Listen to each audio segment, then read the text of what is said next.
Everyone wants to see Najee Harris. I want to see Najee Harris. Who wouldn't want to see Najee Harris run the ball 100 times a game in every exhibition that's coming up?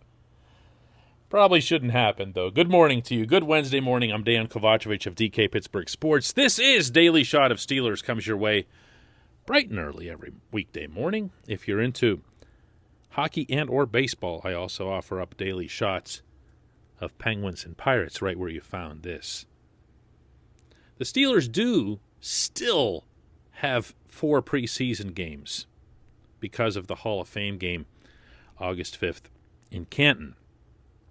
As such, it feels like there would be a bonus opportunity for Harris to get used to his offense, to get used to the NFL in general, but also, and more important than any of that, I think, for him to get used to his new offensive line and for his new offensive line to get used to each other. And as such, I feel like a strong case can be made that you'd go a little bit, not egregiously, but a little bit above and beyond when it comes to utilizing him and this new O-line. How much is too much? Well, look, if your barometer for this is how it's been done in the past, that's not really going to work because you could get through 3 full preseason games and not see a sign of Marquise Pouncey, Ben Roethlisberger, some other veterans along the way. And you'd also protect the running backs, partly because one of them was James Conner and you never knew what could happen to him, but mostly because it's just, it's kind of pointless. There's a lot of snaps in a preseason game, and a lot of those end up being running plays because they don't really trust their quarterbacks all that much and don't have that much to gain from watching those guys air it out. I'm Mike Tomlin. This is the approach that I'm taking. And believe me, he's not going to call for a consultation.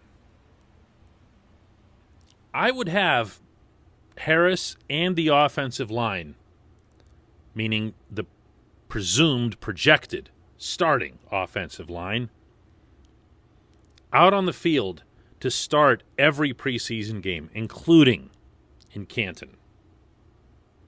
I would make sure that I'm having them put at least something on film, a series or 2 or whatever it is, so that there's something for them and the coaching staff to work with on a week-to-week basis. I'm not nearly as interested in overall snap counts, but a lot more about trying different things, doing different things. You don't want to give up your entire playbook to the Buffalo Bills, obviously. But there are certain basic formations, certain things that the Steelers have done for a long time, and there are some things from the Matt Canada playbook that they're going to have to roll out, or else they're not going to know if they can trust these guys. They're not going to know if they can trust these guys to set the right blocks. They're not going to know if they can trust Najee to pick up quickly enough what's going on, whether, again, it's with the NFL in general or whether it's with his offensive linemen. And you're going to have to achieve all of this in a way that leaves Ben Roethlisberger completely out of it. Like, if he gets 1 series in week 3 of the preseason, like he usually does, or a quarter or whatever, great. I mean, put him in bubble wrap. This portion of Daily Shot of Steelers is brought to you by the personal injury law firm of Luxembourg, Garbett, Kelly, and George, LGKG.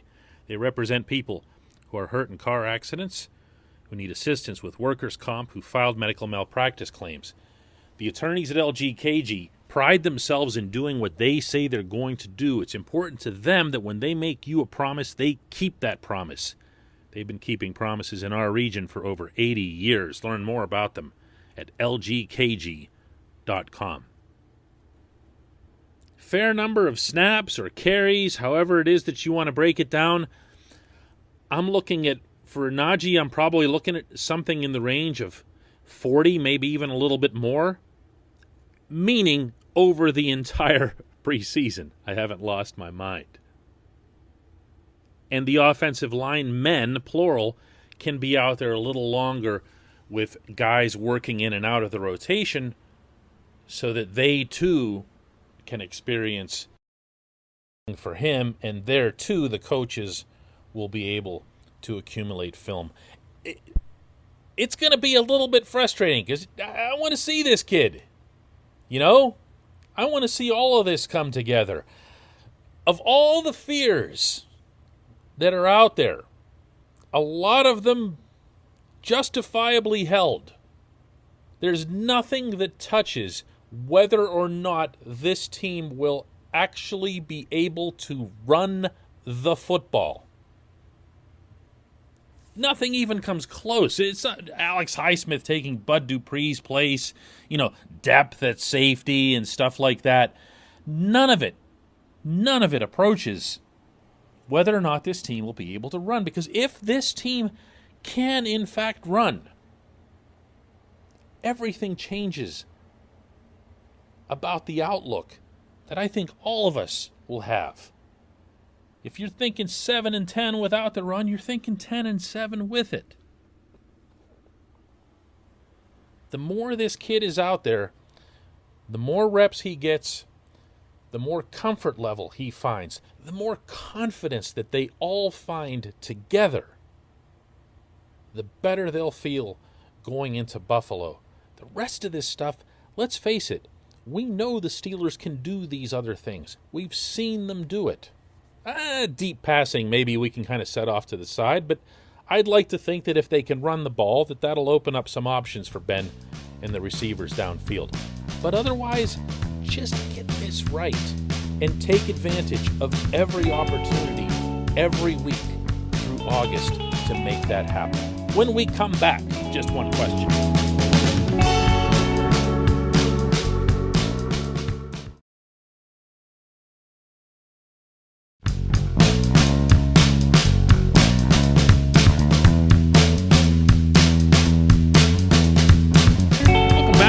Just one question, and today's comes from Baitfly, who asks, will TJ Watt see a bunch of double teams this year if Alex Highsmith proves ineffective? And will that diminish Watt's impact on games? My temptation here, the moment you ask that, is to say, yes, absolutely. How could they not?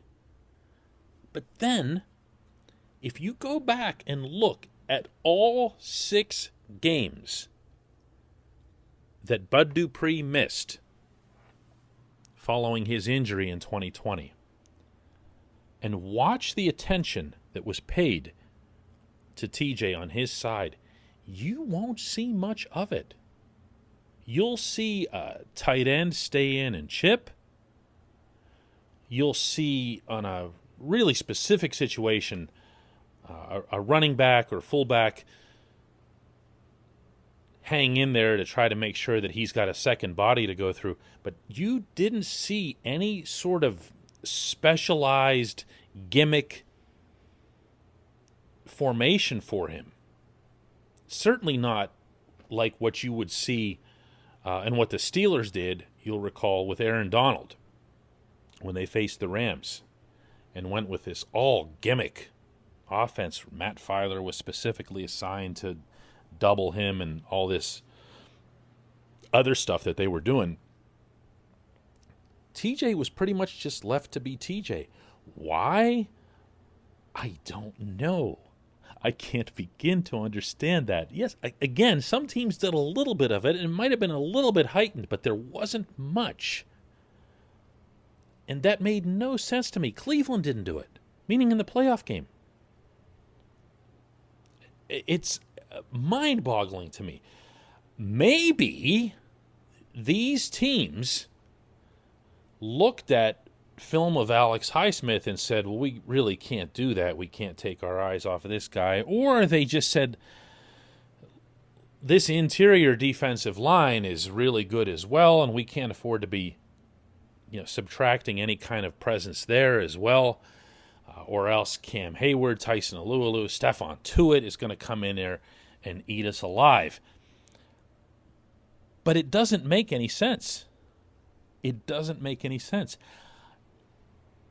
Again, I'd love to give you the answer that I thought you were going to get, or that you thought you probably thought you were going to get.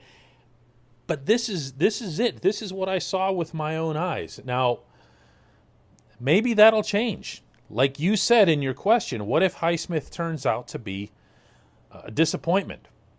What if he, let's say, starts off by being unable to seal the edge on the run? You know, it's not just about moves for an edge rusher, and it was never just about moves and getting to the quarterback for TJ and Bud. They always took care of business when it came to shutting down the running game going their way. Bud got really, really good at it toward the end of his tenure here, to his credit. Maybe something will go wrong with Highsmith and everyone will just go, all right, well, here we go. This guy's no problem. Or maybe they saw something else. Don't know. Appreciate the question. I don't get many that were, like, it's not so much your question that stumped me. The answer is what stumped me. Like, I don't understand why this would be the correct answer, but there it is. We'll have another Daily Shot of Steelers tomorrow. Hey everybody, thanks for listening. Please subscribe to our DK Pittsburgh Sports channel and don't forget to hit the bell to get notified every time we post a new video or podcast.